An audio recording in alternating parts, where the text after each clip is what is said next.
नमस्कार, मेरा नाम पीयूष तिवारी है। आज की इस क्लास में डिस्कस करेंगे कुछ महत्वपूर्ण प्रश्नों पर जो आपके आगे आने वाली सही परीक्षाओं के लिए महत्वपूर्ण होंगे। तो चलिए शुरू करते हैं आज की इस वीडियो को। देखते हैं पहला प्रश्न है आपका, लॉटरी रेगुलेशन एक्ट किस वर्ष पारित किया गया था? आपके ऑप्शन है 1991 में, 1999 में, 1998 में या 1993 में। यदि बात की जाए लॉटरी रेगुलेशन एक्ट की, तो लॉटरी रेगुलेशन एक्ट आपका 1998 में आया था, तो आपका राइट ऑप्शन होगा option number C. Lottery regulation act 1998 के द्वारा लॉटरी को कानूनी मान्यता देता है। ठीक है, तो आपको याद रखना है लॉटरी रेगुलेशन एक्ट 1998 में आया था, जिसके द्वारा लॉटरी को कानूनी मान्यता दी गई थी। आगे बढ़ते हैं। अगला प्रश्न है, भारत के राष्ट्रीय चिन्ह को किस दिन अपनाया गया था? तो आपको बताना है भारतीय राष्ट्रीय चिन्ह को किस दिन अपनाया गया था। आपके ऑप्शन है 15 अगस्त 1947 में, 26 जनवरी 1950 में, 15 अगस्त 1952 में या 26 जनवरी 1959 में। तो किस तारीख में राष्ट्रीय चिन्ह जो भारत का है उसको अपनाया गया था? आपको पता होना चाहिए भारत का राष्ट्रीय चिन्ह क्या है। यदि बात की जाए भारत के राष्ट्रीय चिन्ह के बारे में, तो भारत का राष्ट्रीय चिन्ह अशोक स्तंभ है, जो कि सारनाथ में स्थित है। इसके ऊपर एक लाइन अंकित है जो कि है आपकी सत्यमेव जयते, सत्यमेव जयते। ठीक है, तो सत्यमेव जयते इसके ऊपर लिखी गई है और यह देवनागरी लिपि में अंकित है। यहां से एक प्रश्न बनेगा आपका कि सत्यमेव जयते को किस उपनिषद से लिया गया है? तो आपको याद रखना है सत्यमेव जयते को मंडकोपनिषद से लिया गया है। कहां से लिया गया है? मंडकोपनिषद से। तो भारत के राष्ट्रीय चिन्ह को 26 जनवरी 1950 को अपनाया गया था, तो आपका राइट ऑप्शन होगा ऑप्शन नंबर बी। अगला प्रश्न है आपका, रिंग ऑफ फायर का संबंध किस महासागर से है? तो आपको बताना है रिंग ऑफ फायर का संबंध किस महासागर से है। आपके ऑप्शन है अटलांटिक महासागर से है, आर्कटिक महासागर से है, हिंद महासागर से है या प्रशांत महासागर से है। तो रिंग ऑफ फायर का संबंध प्रशांत महासागर से है, तो आपका राइट ऑप्शन होगा ऑप्शन नंबर डी। प्रशांत महासागर के चारों ओर ज्वालामुखी स्थित हैं, इसी को हम रिंग ऑफ फायर के नाम से जानते हैं। विश्व में जितनी भी ज्वालामुखी हैं उनका 75% प्रशांत महासागर की रिंग ऑफ फायर में स्थित है। ठीक है, और प्रशांत महासागर विश्व का सबसे गहरा और सबसे बड़ा महासागर है। तो आपको ये भी याद रखना है कि विश्व का सबसे बड़ा और सबसे गहरा महासागर जो है प्रशांत महासागर है। और यदि बात की जाए विश्व की सबसे गहरी गर्त के बारे में, तो आपको याद रखना है मैरियाना गर्त जो है, मैरियाना गर्त जो है विश्व की सबसे गहरी गर्त है और यह गर्त आपकी प्रशांत महासागर में स्थित है। ठीक है, तो आपको याद रखना है विश्व की सबसे गहरी गर्त जो है मैरियाना गर्त है और यह प्रशांत महासागर में स्थित है। आगे बढ़ते हैं। अगला प्रश्न है आपका, निम्नलिखित में से किस शासक ने तराइन के प्रथम युद्ध में गौरी को हराया था? आपके ऑप्शन है पृथ्वीराज चौहान ने, राणा कुंभा ने, बप्पा रावल ने या गयासुद्दीन तुगलक ने। ठीक है, तो आपको बताना है तराइन की युद्ध में गौरी को किसने हराया था। यदि तराइन के युद्ध की बात की जाए तो तराइन का युद्ध लड़ा गया था 1191 में। ठीक है, 1191 में तराइन का युद्ध पृथ्वीराज चौहान और मोहम्मद गौरी के बीच में लड़ा गया था, जिसमें पृथ्वीराज चौहान की जीत हुई थी। तो आपका राइट ऑप्शन होगा ऑप्शन नंबर ए।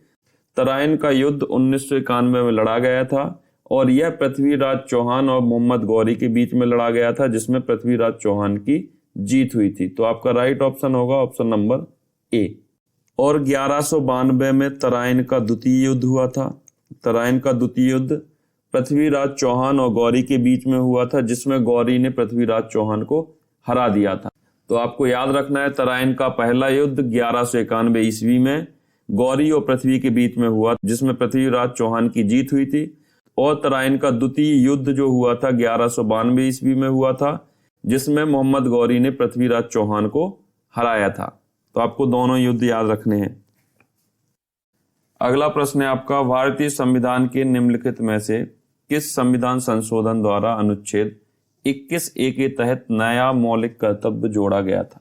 आपके ऑप्शन है संविधान संशोधन 85, संविधान संशोधन 86, संविधान संशोधन 87 या संविधान संशोधन 88। अनुच्छेद 21A को 86वें संविधान संशोधन के द्वारा जोड़ा गया था और अनुच्छेद 21A शिक्षा के अधिकार से संबंधित है, जिसमें राज्य को 6 से 14 साल के बच्चों को निःशुल्क एवं अनिवार्य शिक्षा देने की बात कही गई है।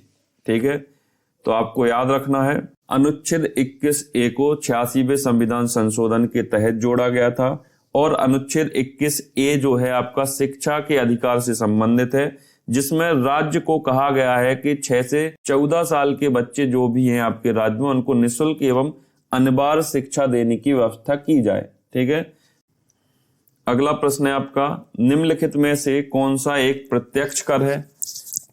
आपके ऑप्शन है आयकर, निगम कर, वस्तु एवं सेवा कर या पूंजी कर। तो आपका राइट ऑप्शन नंबर सी होगा। वस्तु एवं सेवा कर भारत में एक अप्रत्यक्ष कर है। ठीक है, आगे बढ़ते हैं। अगला प्रश्न है आपका, फीनिक्स आश्रम की स्थापना किसके द्वारा की गई थी? आपके ऑप्शन है गांधी के द्वारा, ज्योतिबा फूले के द्वारा, अंबेडकर के द्वारा या विनोबा भावे के द्वारा।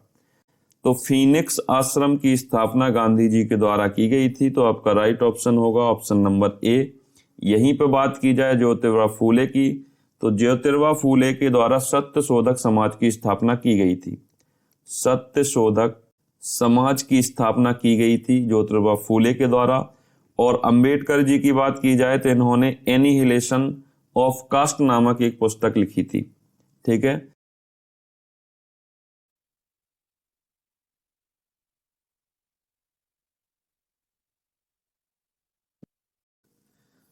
अगला प्रश्न है आपका, हिकात खालिस्तान का नृत्य है। आपके ऑप्शन है मणिपुर का है, जम्मू एंड कश्मीर का है, सिक्किम का है या उड़ीसा का है।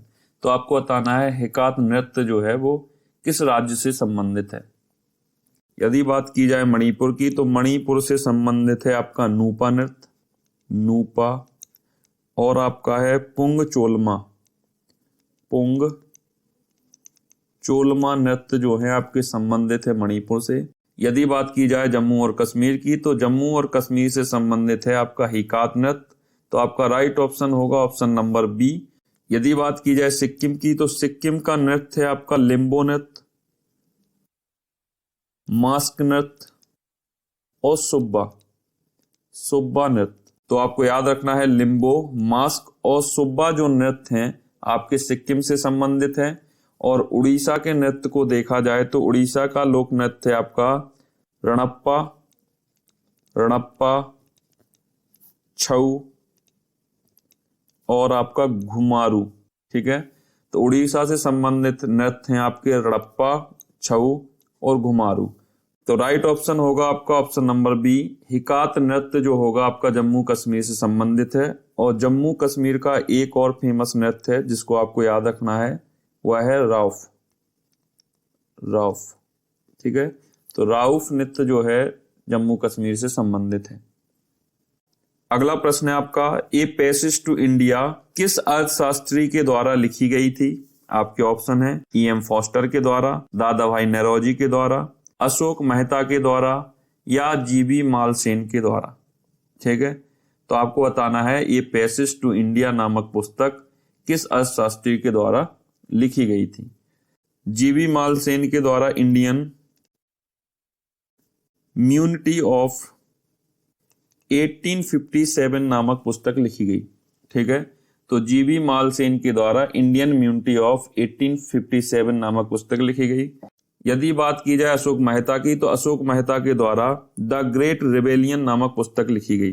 The great rebellion. ठीक है, द ग्रेट रिबेलियन नामक पुस्तक अशोक मेहता के द्वारा लिखी गई। और यदि दादा भाई नौरोजी की पुस्तक को देखा जाए तो दादा भाई नौरोजी की जो पुस्तक है poverty and un-British rule in India, इनकी पुस्तक है poverty and un-British rule in India. ठीक है, तो दादा भाई नौरोजी की पुस्तक poverty and un-British rule in India है। और यदि बात की जाए आप पैसेज टू इंडिया, तो यह E.M. फॉस्टर के द्वारा लिखी गई पुस्तक है। तो आपका राइट ऑप्शन होगा ऑप्शन नंबर ए। आगे बढ़ते हैं।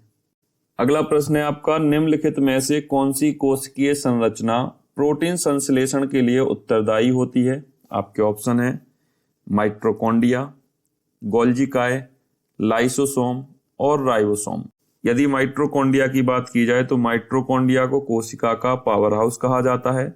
और यदि गोल्जी काय की बात की जाए तो गोल्जी काय ग्लाइकोलिपिड का निर्माण करती है। ठीक है, तो आपको याद रखना है ग्लाइकोलिपिड का निर्माण गोल्जी काय करती है। और यदि हम लाइसोसोम की बात करें तो लाइसोसोम को आत्मघाती थैले के रूप में जाना जाता है। ठीक है, तो आत्मघाती थैला यदि आपसे पूछ लिया जाए तो लाइसोसोम को कहते हैं। और इस प्रश्न का राइट ऑप्शन होगा option number D, ribosome protein संश्लेषण के लिए उत्तरदायी होती है और इसे प्रोटीन की फैक्ट्री भी कहा जाता है। ठीक है, तो आपका राइट ऑप्शन होगा ऑप्शन नंबर डी। अगला प्रश्न है आपका, भारतीय रिजर्व बैंक का राष्ट्रीयकरण निम्नलिखित में से किस वर्ष किया गया था? आपके ऑप्शन है 1965 में, 1935 में, 1922 में या 1945 में। तो आपको बताना है RBI का राष्ट्रीयकरण किस वर्ष किया गया था। भारतीय रिजर्व बैंक एक केंद्रीय बैंक है जिसकी स्थापना 1934 के अधिनियम के द्वारा यंग हिल्टन समिति की सिफारिशों पर इसकी स्थापना की गई थी। और स्थापना दिनांक जो था इसका 1 अप्रैल 1935 था। ठीक है, तो आपको याद रखना है भारतीय रिजर्व बैंक की स्थापना 1934 के अधिनियम के द्वारा 1934 के अधिनियम के द्वारा इसकी स्थापना की गई। और इसकी स्थापना 1 अप्रैल 1935 में यंग हिल्टन समिति की सिफारिश पर की गई थी। ठीक है, इसकी स्थापना यंग हिल्टन समिति की सिफारिश पर 1 अप्रैल 1935 में की गई थी। तो आपका राइट ऑप्शन होगा ऑप्शन नंबर बी, भारतीय रिजर्व बैंक की स्थापना 1935 में की गई थी। आगे बढ़ते हैं। अगला प्रश्न है आपका, संतोष ट्रॉफी किस खेल से संबंधित है? आपके ऑप्शन है फुटबॉल से, क्रिकेट से, हॉकी से या बैडमिंटन से। तो आपका राइट ऑप्शन होगा option number A, Santosh trophy football से संबंधित है। क्रिकेट से संबंधित ट्रॉफी देखी जाए तो आपकी होती है रणजी ट्रॉफी, विजय हजारे ट्रॉफी, विजय हजारे और आपकी दिलीप ट्रॉफी। ठीक है, तो Ranji trophy, Vijay Hazare trophy, Dilip trophy आपकी क्रिकेट से संबंधित है। यदि बात की जाए हॉकी की तो हॉकी से संबंधित ट्रॉफी है आपकी Sultan Azlan Shah cup, Sultan Azlan Shah cup. ठीक है, तो हॉकी से संबंधित है सुल्तान अजलान शाह कप। और यदि बैडमिंटन की बात की जाए तो बैडमिंटन से संबंधित है आपका उबेर कप। ठीक है, उबेर कप जो है आपका बैडमिंटन से संबंधित है। तो राइट ऑप्शन होगा ऑप्शन नंबर ए। आगे बढ़ते हैं। अगला प्रश्न है आपका, पुछताछ घास के मैदान पाए जाते हैं। आपके ऑप्शन है दक्षिण अफ्रीका में, ऑस्ट्रेलिया में, यूरोप में या हंगरी में। तो आपका राइट ऑप्शन होगा ऑप्शन नंबर डी, पुछताछ घास के मैदान हंगरी में पाए जाते हैं। यदि बात की जाए दक्षिण अफ्रीका में तो दक्षिण अफ्रीका में आपके बेल्स घास के मैदान पाए जाते हैं, बेल्स घास के मैदान पाए जाते हैं दक्षिण अफ्रीका में। ऑस्ट्रेलिया में डाउन्स घास के मैदान पाए जाते हैं। और यूरोप की बात की जाए तो यूरोप में आपके स्टेपीज घास के मैदान पाए जाते हैं। तो आपको याद रखना है पुछताछ घास के मैदान हंगरी में पाए जाते हैं, दक्षिण अफ्रीका में बेल्स घास के मैदान, ऑस्ट्रेलिया में डाउन्स घास के मैदान और यूरोप में स्टेपीज घास के मैदान पाए जाते हैं। ठीक है, आगे बढ़ते हैं। अगला प्रश्न है आपका, पेलेग्रा रोग किस विटामिन की कमी से होता है? आपके ऑप्शन है B3, ए, विटामिन सी या विटामिन डी। आपको बताना है पेलेग्रा रोग किस विटामिन की डेफिशिएंसी से होता है। तो आपका राइट ऑप्शन होगा option number A. Vitamin B3 की डेफिशिएंसी से पेलेग्रा नामक रोग होता है। यदि हम विटामिन B3 का रासायनिक नाम देखें तो इसका रासायनिक नाम है नियासिन। और यदि हम विटामिन ए की बात करें तो विटामिन ए की कमी से होने वाला रोग है नाइट ब्लाइंडनेस, जिसे हम रतौंधी के नाम से जानते हैं। और विटामिन ए का जो रासायनिक नाम है इसे हम रेटिनॉल के नाम से जानते हैं, रेटिनॉल। ठीक है, तो विटामिन ए का रासायनिक नाम रेटिनॉल होगा और इसकी कमी से होने वाला रोग जो है आपका रतौंधी है। ठीक है, और यदि विटामिन सी की बात की जाए तो इसका रासायनिक नाम एस्कॉर्बिक एसिड है और इसकी कमी से होने वाला रोग आपका है स्कर्वी। यदि बात की जाए विटामिन डी की तो विटामिन डी का रासायनिक नाम कैल्सीफेरॉल है, और इसकी कमी से होने वाला रोग आपका है रिकेट्स।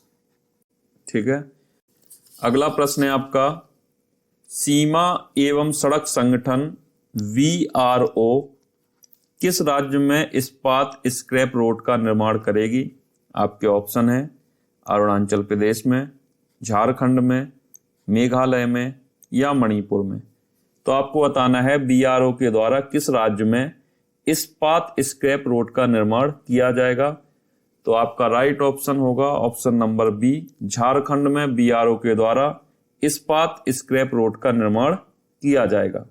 अगला प्रश्न है आपका CPU का पूर्ण नाम क्या होगा? आपके ऑप्शन है central processing unit, central problem unit, central processing union या इनमें से कोई नहीं। तो CPU का फुल फॉर्म होता है सेंट्रल प्रोसेसिंग यूनिट। तो आपका राइट ऑप्शन होगा ऑप्शन नंबर ए। आगे बढ़ते हैं, अगला प्रश्न है आपका इनमें से कौन सा सर्च इंजन नहीं है? आपके ऑप्शन है याहू, गूगल, लाइनक्स या बिंग। तो याहू आपका सर्च इंजन है, गूगल भी सर्च इंजन है और बिंग भी आपका एक सर्च इंजन है। तो आपका राइट ऑप्शन होगा ऑप्शन नंबर सी, लाइनक्स एक आपका ऑपरेटिंग सिस्टम है। ठीक है, अगला प्रश्न है आपका जंगली गधे पाए जाते हैं। आपके ऑप्शन है कच्छ के रण में, गिर नेशनल पार्क में, काजीरंगा नेशनल पार्क में या रणथंभौर में।